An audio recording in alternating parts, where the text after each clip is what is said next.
2026 FIFA বিশ্বকাপের ফাইনালের মঞ্চ প্রস্তুত।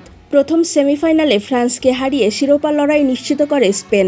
এরপর দ্বিতীয় সেমিফাইনালে ইংল্যান্ডকে 2-0 গোলে হারিয়ে টানা দ্বিতীয়বারের মতো বিশ্বকাপের ফাইনালে জায়গা করে নেয় আর্জেন্টিনা। আগামী রোববার 19 জুলাই যুক্তরাষ্ট্রের মেটলাইফ স্টেডিয়ামে বাংলাদেশ সময় রাত 1টায় মুখোমুখি হবে ফুটবলের এই দুই পরাশক্তি। শিরোপা নির্ধারণী এই লড়াইকে ঘিরে ইতোমধ্যেই উত্তেজনা ছড়িয়ে পড়েছে বিশ্বজুড়ে। বর্তমান ফর্ম, তারকা খেলোয়াড় ও সাম্প্রতিক সাফল্য নিয়ে নানা আলোচনা থাকলেও বিশ্বকাপের ইতিহাসে আর্জেন্টিনা ও স্পেনের মুখোমুখি হওয়ার নজির মাত্র একটি, আর সেই একমাত্র সাক্ষাতে জয় পেয়েছিল আর্জেন্টিনাই। 1966 সালের ইংল্যান্ড বিশ্বকাপের গ্রুপ পর্বে প্রথম এবং এখন পর্যন্ত একবারের মতো বিশ্বকাপে একে অপরের মুখোমুখি হয়েছিল দুই দল। সেই ম্যাচে 2-1 ব্যবধানে জয় তুলে নেন আর্জেন্টিনা। আলভি সেলেস্তেদের হয়ে জোড়া গোল করেছিলেন লুইস আর্তিমে।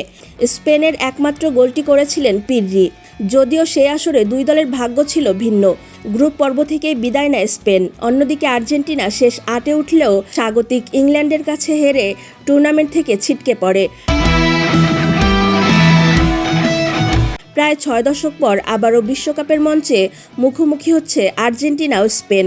এবার অবশ্য লড়াইটি গ্রুপ পর্বের নয়, সরাসরি শিরোপা নির্ধারণী ফাইনালে। অতীতের একমাত্র জয়ের স্মৃতি সঙ্গে নিয়ে মাঠে নামবে লিওনেল মেসির দল।